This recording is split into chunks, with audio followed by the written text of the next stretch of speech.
Baik, Assalamualaikum warahmatullahi wabarakatuh. Waalaikumsalam warahmatullahi wabarakatuh.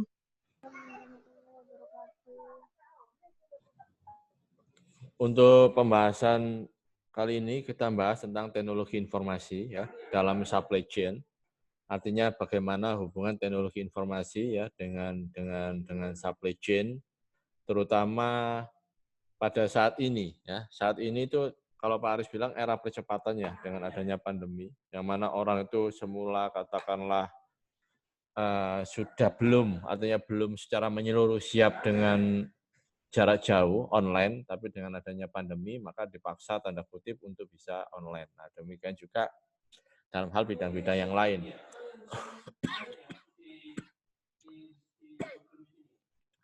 Dalam supply chain, ya artinya juga sangat berpengaruh, artinya bagaimana nantinya peranannya, ya. Jadi peranan teknologi informasi dalam suatu supply chain di sini, ya, itu artinya beberapa fungsi, artinya beberapa manfaat yang didapat. Ya. Pertama adalah menambah nilai, ya, baik itu pelanggan maupun pasar. Nah, seperti yang kita tahu, ya, seperti halnya katakanlah jenengan melakukan transaksi secara online, nah itu kan juga katakanlah supply chain-nya kan juga dengan teknologi ya, dengan IT ya. Artinya dengan online, dengan pesan, kemudian artinya penjual tersebut atau pengusaha mengirimkan barangnya, kemudian dia mengirimkan barangnya juga dalam artian juga melalui suatu sistem online juga. Nah ini artinya bisa menambah nilai yang semula hanya lingkup pasarnya hanya wilayah lokal, ini bisa berkembang menjadi wilayah regional maupun wilayah nasional. Nah itu. Ini poin-poinnya dalam menambah nilai.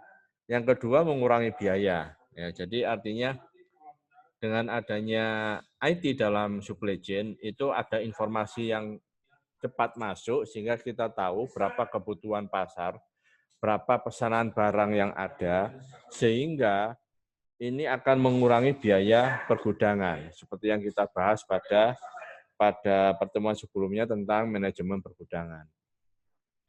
Yang selanjutnya adalah adanya suatu budaya baru, kalau Pak Aris bilang budaya baru, ya, bahwa dengan adanya katakanlah IT ataupun teknologi informasi di sini ya, itu artinya masyarakat ataupun konsumen ataupun pelaku usaha sudah terbiasa untuk memantau atau menggunakan ya, teknologi IT tadi atau teknologi informasi tadi untuk proses bisnisnya.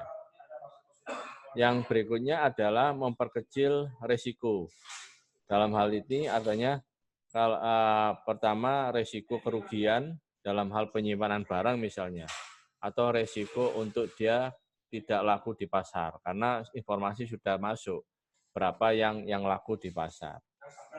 Nah, ini adalah artinya nilai-nilai nilai bisnis yang ataupun pengaruh ataupun katakanlah manfaat yang diperoleh dalam menjalankan bisnis dengan menggunakan informasi teknologi. Ya. Kemudian di sini ada beberapa persepsi ya, persepsi tentang teknologi informasi untuk supply chain. Yang pertama adalah perspektif teknis ya. Di sini ada teknologi yang penciptaan maupun fungsi penyebaran, kemudian manajerial ya. Manajerial di sini ya. Itu ada yang namanya meminimalkan risiko dan mengurangi biaya dan menciptakan nilai. Nah ini adalah persepsi-persepsinya. Kemudian bagaimana keterlibatan informasi teknologi ya dalam supply chain management. Kalau jenengan ada istilah singkatan SCM itu namanya supply chain management ya. kemudian ada ERP. Nah, ERP di sini ada Enterprise Resource Planning, ya. Atau katakanlah ada Inter-Organization Information System, EOIS. Ya. Nah, ini bentuk-bentuknya ada beberapa dalam supplier management, ya. Kemudian ada bentuknya di sini mungkin dalam hal misalnya perencanaan, ya, perencanaan resources atau sumber daya. Nah, dengan adanya informasi teknologi ini, maka akan bisa tahu bagaimana kita merencanakan sumber daya yang kita butuhkan atau kita optimalkan. Ya. Kemudian selanjutnya ada misalnya katakanlah untuk electronic data interchange. Jadi ada data-data transaksi bisnis yang antar komputer. Nah ini. Kemudian ada virtual enterprise. Nah, jadi katakanlah seperti perusahaan-perusahaan startup yang menggunakan basis teknologi, ini bisa disebut dengan virtual enterprise. Karena dia sebenarnya dalam satu sisi tidak membutuhkan tempat yang luas, tidak membutuhkan karyawan yang banyak dibandingkan industri-industri yang secara konvensional. Kemudian ada yang namanya e-commerce. Ya. E-commerce di sini ini adalah proses untuk bisnisnya. Ini disebut dengan e-commerce. Kalau virtual enterprise itu adalah bentuk usahanya. Kemudian e-commerce ini proses bisnisnya. Baik itu dia melalui proses pembelian, penjualan maupun pengiriman maupun pertukaran produknya. Baik itu barang maupun servis. Nah ini perkembangannya ataupun bentuk-bentuknya. Nah, tujuan dari teknologi informasi ini dalam SCM atau Supply Chain Management, yang pertama adalah menyediakan informasi yang berguna. Kemudian memungkinkan untuk kontak data tunggal. Kemudian memberikan keputusan berdasarkan total informasi supply chain. Yang terakhir memungkinkan kerjasama dengan supply chain partner. Nah, di sini dengan menggunakan teknologi informasi, itu kita akan bisa mendapatkan informasi secara utuh dan penuh. Tentang apa? Tentang kebutuhan masyarakat. Tentang apa? Tentang pemesanan barang. Sehingga kita bisa mengetahui kebutuhan masyarakat apa, pemesanan barangnya itu berapa, dalam item yang bagaimana, jenisnya yang bagaimana, sehingga dengan adanya teknologi informasi yang kita gunakan akan lebih memudahkan kita. Nah, yang terpenting jenengan di sini ya dalam hal untuk bagaimana dalam mata kuliah manajemen distribusi kali ini ataupun dalam semester ini jenengan bisa memahami ya bagaimana proses bisnis yang dijalankan itu tidak terlepas ataupun bagaimana kita bisa mengatur distribusinya. Baik itu katakanlah baik itu secara konvensional maupun secara menggunakan teknologi informasi. Nah, ini yang perlu kita pahamkan di sana. Ya.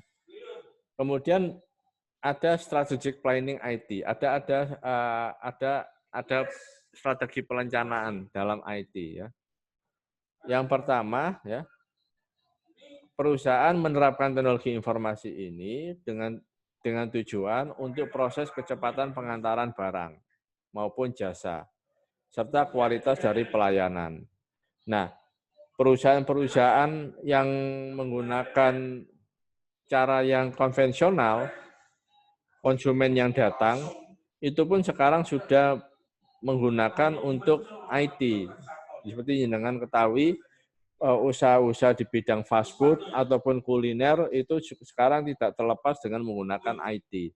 Untuk dia bagaimana untuk distribusinya. Ya. Selanjutnya itu adalah untuk pengembangan performa supply. Nah, dengan adanya IT, jenengan itu akan para pengusaha itu akan lebih cepat untuk memperoleh informasi tentang produk barang maupun jasa yang ditawarkannya atau yang dijualnya, sehingga mereka bisa lebih detail, lebih pas, lebih tepat untuk mengembangkan usahanya. Contohnya katakanlah contohnya kita mempunyai beberapa item barang. Kemudian dengan menggunakan IT, maka kita akan tahu item barang mana yang paling laku, berapa lama tenggang waktu dia penggunaan konsumennya, sehingga kita bisa mengestimasi berapa jumlah barang yang disediakan. Ya. Kemudian penggunaan teknologi informasi ini meminimalkan biaya, ya. Karena mereka menggunakan internet dalam proses supply chain-nya. Jadi tidak membutuhkan tenaga banyak. Kemudian teknologi yang digunakan itu sebenarnya cukup mudah. Siapapun bisa menggunakannya, asal bisa menggunakan komputer atau bisa menggunakan internet, maka akan bisa lebih mudah atau bisa menggunakannya. Kemudian bisa pengembangan untuk e-commerce, untuk menciptakan image yang baik. Nah, ini strategi untuk perencanaan IT, ya.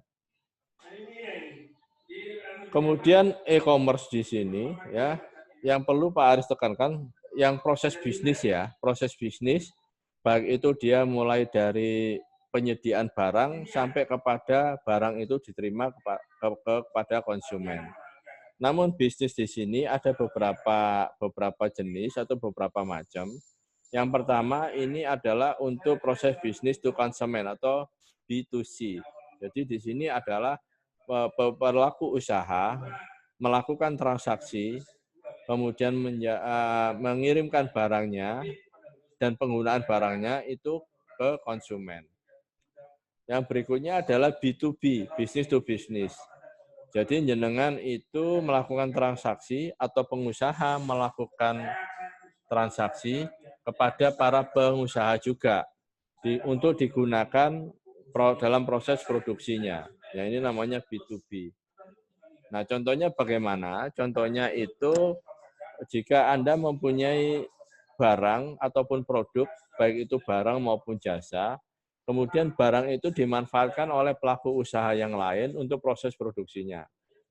Nah, jenengan secara sederhana menjual bumbu pecel saja itu bisa dua jenis konsumen.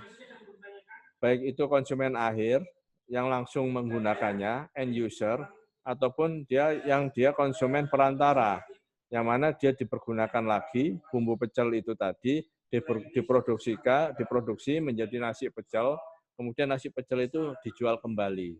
Nah, ini contoh-contohnya, ya. Nah, bisa ada contoh-contoh yang lain yang lebih besar dalam hal skalanya. Bukan hanya misalnya mensuplai bumbu pecel, bukan hanya itu. Bisa jadi mensuplai ayam untuk usaha di bidang kuliner atau fast food. Atau misalnya kita bisa menyuplai bahan baku untuk litium untuk perusahaan sekelas Tesla atau mobil listrik. Nah, ini beberapa macam yang bisa kita kembangkan. Nah, makanya kita perlu mengupgrade pengetahuan ini supaya bisa lebih berkembang usahanya. Jadi bukan hanya yang ada di depan mata, tapi kita bisa futuristik, bisa memprediksi bidang-bidang apa atau produk-produk apa yang nanti ke depan masih tetap bisa berjalan dengan baik. Kemudian customer to customer, nah itu. Jadi konsumen menjual kepada konsumen. Nah, ini kalau misalnya katakanlah kita menjual mobil atau sepeda motor misalnya, ya kan karena kita juga konsumen kita jual kepada konsumen juga. Nah, ini kalau misalnya dulu penjualan mobil ya harus di tempat showroom atau tempat-tempat berkumpulnya para penjual mobil. Tapi sekarang tidak. Hanya melalui teknologi informasi, e-commerce seperti OLX, ataupun katakanlah platform-platform yang lain, maka ini akan bisa lebih mudah. Konsumen juga bisa memantau berapa harga pasarnya. Nah, ini fungsi e-commerce di sini. Ya. Nah, ini salah satu contoh-contohnya ya. B2B ya, ada Alibaba, ada EC Plaza, ada EC Robot. Kemudian B2C ada Amazon, ada eBay ya. Kemudian C2C, ada Elvin Miradi, ada B2G, ya, ada B2G market, ya, government market, government business. Nah ini ada consumer to business, ya. Ini ada beberapa jenis, ya. Ada G2G. Nah, jadi negara perdagangan itu dia mengekspor barangnya ke negara lain. Nah ini G2G. Kemudian infrastruktur yang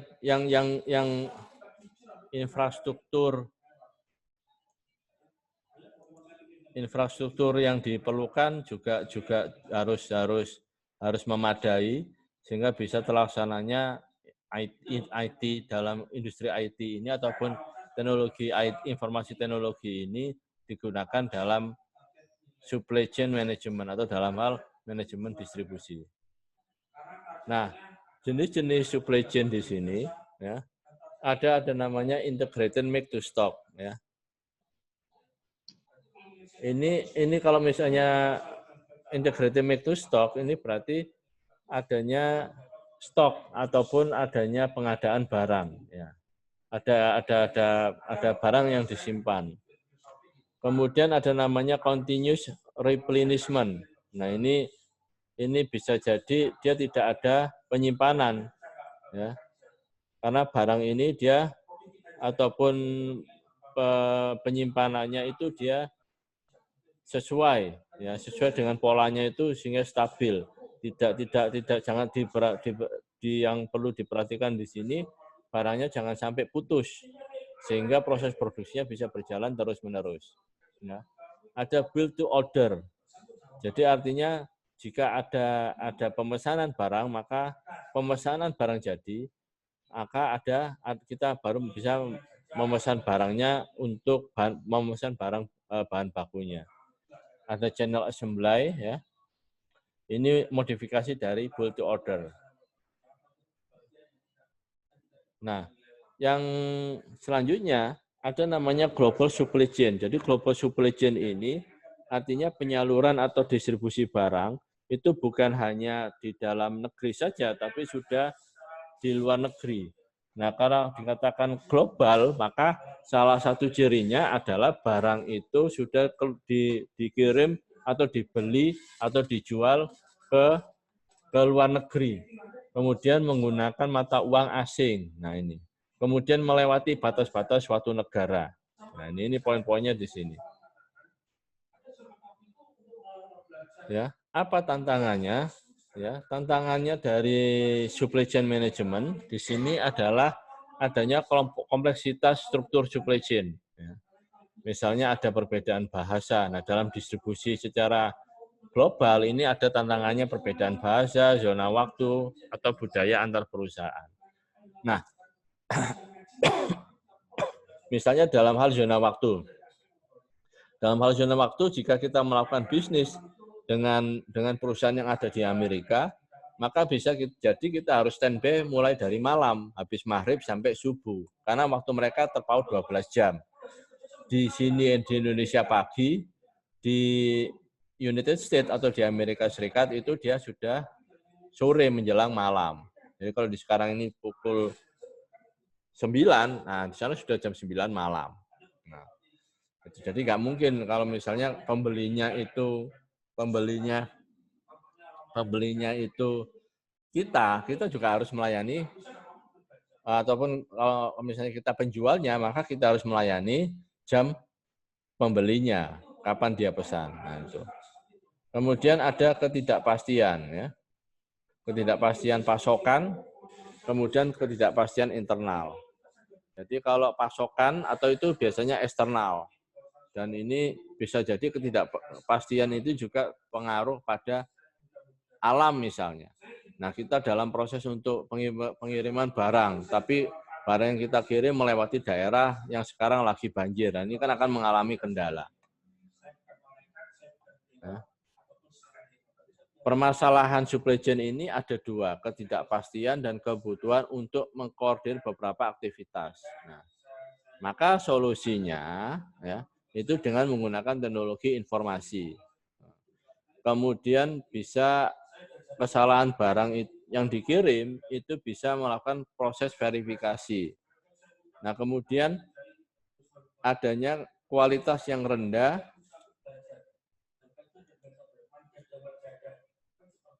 menggunakan sistem pengawasan kualitas elektronik. Ya.